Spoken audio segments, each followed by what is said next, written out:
Praise the Lord. प्रभु की महिमा हो।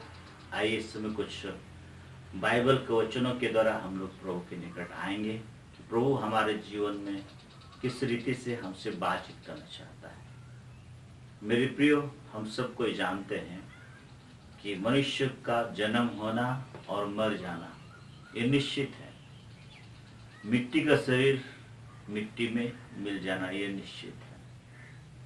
बाइबल का वचन बतलाता है कि आदम जैसे मिट्टी से बनाया गया, उसी रीति से हर एक मनुष्य जो है मिट्टी से बनाए हुए हैं। परमेश्वर में आत्मा उंडेल दिया है और हम कुछ सालों के बाद हम जो है मर जाएंगे और ये मिट्टी के शरीर मिट्टी में मिल जाएगा। पहले 930 साल तक लोग जीवित रहते थे, पर उनके गुनाह बढ़ गए, इसलिए परमेश्वर उसका उम्र को घटा करके 130 120 कर दिया। मेरे प्रियो, हमारे जीवन में भी ऐसे ही इन 130 120 साल जो हम आ रहे हैं, या फिर 60 साल जो हम आ रहे हैं, या फिर 50 साल जो हम आ रहे हैं, हम जब मृत्यु के साए में जाते हैं, यह जो पल हमारा मृत्यु का होता है वो कैसा होता है। जिस समय हम मृत्यु के साए में हम जाते हैं, उस समय हमारा अवस्था कैसा होता है। क्या हम प्रभु में मगन रहते उस समय? क्या प्रभु के डर और भय में जीवन व्यतीत करते रहते हैं? प्रभु के वचनों में हम बने रहते हैं? प्रभु के दासों के द्वारा, भविष्यवक्ता के बातों के द्वारा, बाइबल का वचनों के द्वारा अपने जीवन को व्यतीत करते रहते हैं, या फिर हम अपने गुनाहों में अपने जीवन को व्यतीत करते रहते हैं? उस क्षण को याद करिए, उस समय को याद करिए जब हमारा मृत्यु होगा। उस समय के पहले आपने जो किया या हम लोगों ने जो किया है, उसी का तो लेखा लिया जाएगा। मृत्यु के बाद तो कोई समय नहीं है और कोई ऐसा काम भी नहीं, क्योंकि परमेश्वर जिंदा है और जीवितों का परमेश्वर है। बाइबल बताती है, आइए कुछ बातों को हम देखेंगे। यहाँ पर लूका उसका 16 उसका जो है 19 से हम लोग देखते हैं, धनवान व्यक्ति के विषय में और एक लाजर के विषय में। और ये धनवान जो व्यक्ति था उसके पास सब कुछ था, पर ये लाजर जो था वो निर्धन था, उसके पास कुछ भी नहीं था। धनवान व्यक्ति अपने अच्छे कपड़ों के द्वारा, अच्छा खाना के द्वारा और अच्छा जीवन वो व्यतीत कर रहा था, परंतु ये गरीब लाजर जो था वो एक कंगाल था। उसके शरीर में रोग था, उसके शरीर में जो बीमारी था, बड़ा बड़ा फोड़ा था, और ये दोनों चीजें वहां पर घट रही थी। और ये बाइबल बताते कि वो जो निर्धन लाजर था वो देवड़ी में आकर के बैठा हुआ रहता था। लोग आकर बैठा देते थे, उसके घाव को कुत्ता चाटता था। और जो भी धनवान व्यक्ति का जो है मेज से जो जूठन निकलता था, उस जूठन से वो अपना पेट को भरता था। और एक दिन ऐसा हुआ कि लाजर मर गया और उसको सीधा स्वर्गदूत ले जाकर के अब्राहम की गोद में डाल दिया। उसी रीति से फिर कुछ दिनों के बाद में ये धनवान व्यक्ति भी मर गया। और जब मरता है तो बाइबल बताती कि अधोलोक में पीड़ा में पड़े हुए अपने आप को पाता है, और उसका जीव जो है एकदम प्यासा होता है। उस समय वो प्यास से तड़प रहा होता है, और एक बूंद कैसे उसको पानी मिले इस बात को सोच रहा था। उसी समय वो देखता है कि अब्राहम के गोद में लाजर है, जो वो देवड़ी पर जो निर्धन लाजर पड़ा हुआ था। उसको देख करके वो तड़पते हुए अब्राहम से बोलता है, हे पिता, लाजर को भेज और मुझे एक बूंद पानी पिला, क्योंकि मैं यहाँ तड़प रहा हूं अग्नि की ज्वाला में। मेरे प्रिय, अग्नि के ज्वाला में तड़प रहा था वहां पर, लेकिन लाजर अच्छा से वहां पर है, शांति से वहां पर है, अब्राहम की गोद में है।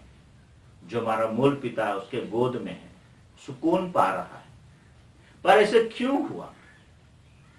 और उससे रिक्वेस्ट करता है, निवेदन करता है कि जो आप लाजर को भेजिए और लाजर को जो है पानी थोड़ा मुझे पिलाए।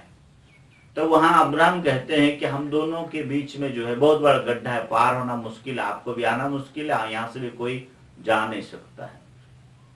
ये विडंबना है यहाँ पर। और इस रीति से जो है वो बोलता है तब तो ऐसा बात है, तो आप जिस पीड़ा में हूं, मेरे और भी भाई लोग हैं, 5 भाई लोग हैं, वो आप अपने लाजर को भेजिए और उनको जो समझा दे कि वो बुरा काम जो मैंने किया वो बुरा काम ना करे।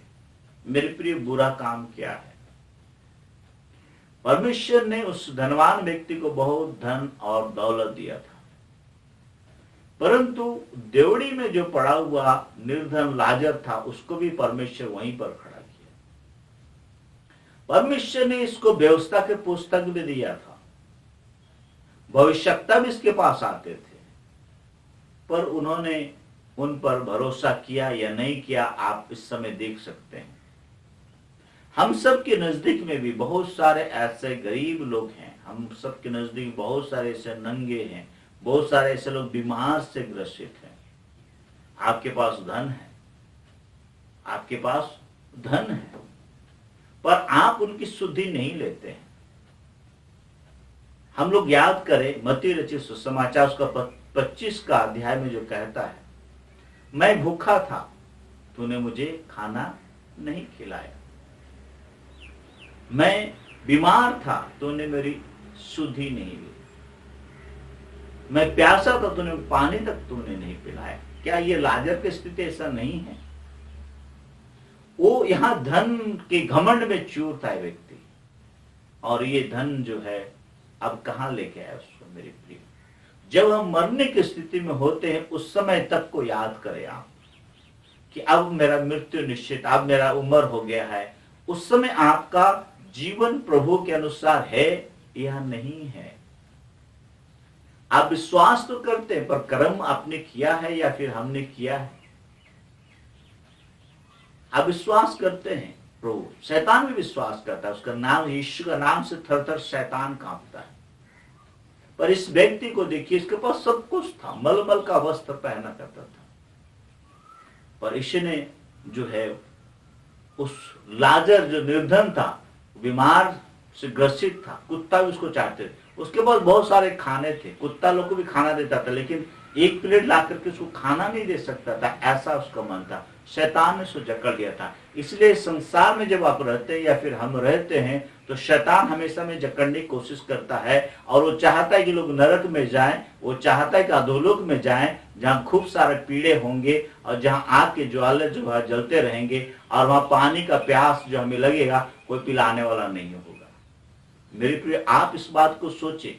यदि आपके पास धन है, यदि आपके नजदीक में कोई ऐसा है, आप सोचिए आप क्या कर रहे हैं। आज प्रभु का वचन आप में है या नहीं है?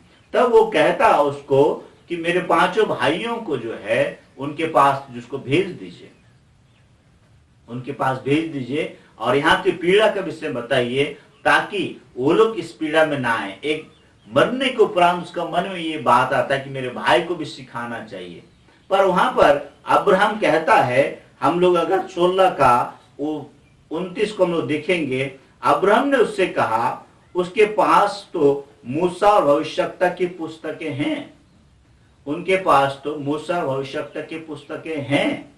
आगे लिखता है वे उनकी सुने, बोलता वे इनकी सुने। ये पुस्तक जो बाइबल का पुस्तक है, ये पुस्तक की बात को सुने। बहुत सारे पास्टर्स होंगे, बहुत सारे कलीसिया के जो अधिकारी होंगे, बहुत सारे पुरोहित होंगे, याजक होंगे, इवेंजलिस्ट होंगे, उनकी बात सुने। वो कहता है उनके पास तो मूसा और भविष्यवक्ता की पुस्तकें हैं उनके पास में, वे उनके सुने। और फिर कहता नहीं, उनके लोग नहीं सुनेंगे, उनके वो नहीं सुनेंगे।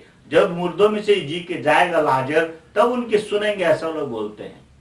जब आप जीवित रहते हैं तो इस बात को आप इस विश्वास नहीं करते, हम विश्वास नहीं करते हैं, तो कोई मुर्दों में से जी उठ के आएगा तब भी उस पर विश्वास नहीं करेंगे, क्योंकि आपको तो जो है परमेश्वर के वचन पर विश्वास ही नहीं है।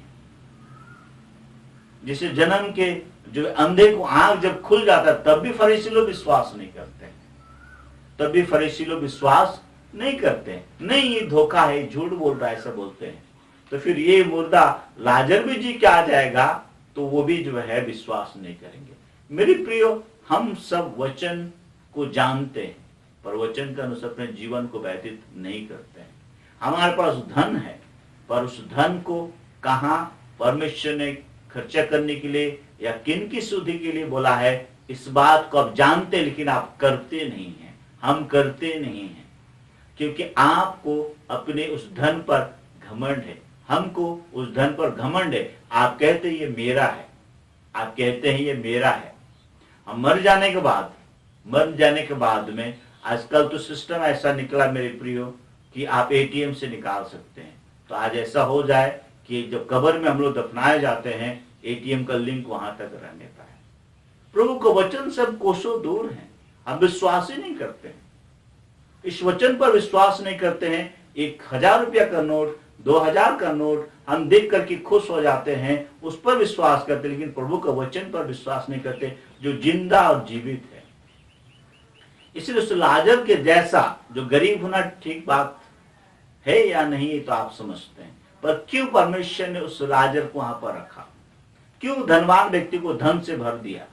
उसका बुद्धि और विवेक कहां चला गया था? उसका ज्ञान कौन बहका दिया था? कहीं वो धूर्त सांप तो नहीं बहकाया? आपके जीवन में भी ऐसा हो रहा होगा। आप अपने जीवन को बदलिए, मन को बदलिए और भविष्य के पुस्तकों पर भरोसा कीजिए, इस वचन पर विश्वास कीजिए। जिस दिन जो पास्टर, पुरोहित, याजक, कलीसिया का जो अधिकारी है, पादरी है, जो आपको वचन को सुना के जाते, उस वचन के अनुसार अपने जीवन को व्यतीत करिए, अन्यथा आप तकलीफ में होंगे, आप बहुत तकलीफ में होंगे। प्रभु का धन्यवाद हो, उस वचन के द्वारा आपको आशीष दे कि वचन के अनुसार अपने जीवन को व्यतीत करेंगे। मैं इस विश्वास करता हूं। आइए छोटी दुआ के द्वारा हम लोग अंत करेंगे। पवित्र परमेश्वर यीशु के सामर्थ्य नाम से एक एक धनवान व्यक्ति को प्रभु तेरे निकट लाते हैं। होने दे प्रभु यीशु, जिस रीति से प्रभु यीशु न्याय के सिंहासन पर तो खड़ा होकर न्याय के समय तो खड़ा होगा और पूछेगा, मैं भूखा था, मैं प्यासा था, मैं नंगा था, मैं रोगी था, मैं कैद खाने में था, तूने मेरी शुद्धि लिया, इसलिए अनंत राज का अधिकारी हो जाओ। और कुछ लोग प्रभु यीशु, उनसे तू कहेगा, मैं भूखा था, मैं प्यासा था, मैं नंगा था, मैं रोगी था, मैं कैद खाने में था, तूने मेरी शुद्धि नहीं ली। उनसे कहता है तू इसमें से किसी एक के साथ किया, मतलब तूने मेरे साथ किया। प्रभु हर एक को धनवान व्यक्ति, प्रभु जो धन पर घमंड करते हैं, वो घमंड को दूर कीजिए। और प्रभु न्याय के सिंहासन पे जब तू बैठेगा प्रभु, उस समय जब वो लोग खड़े होंगे, वो लोग ये कहने पाए, हाँ प्रभु, हम तेरे नाम से एक प्रभु लाजर जैसे गरीब को हमने खाना खिलाया।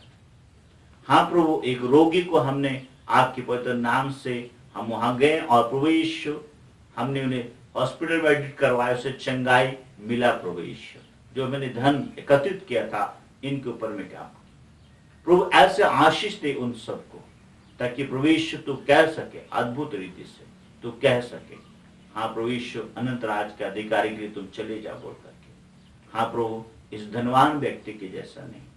हे प्रभु, हम दुआ करते हैं, तू हर एक को जानता, हर एक के मन को जानता, सारे बातों को तेरे हाथों में सौंपते हैं।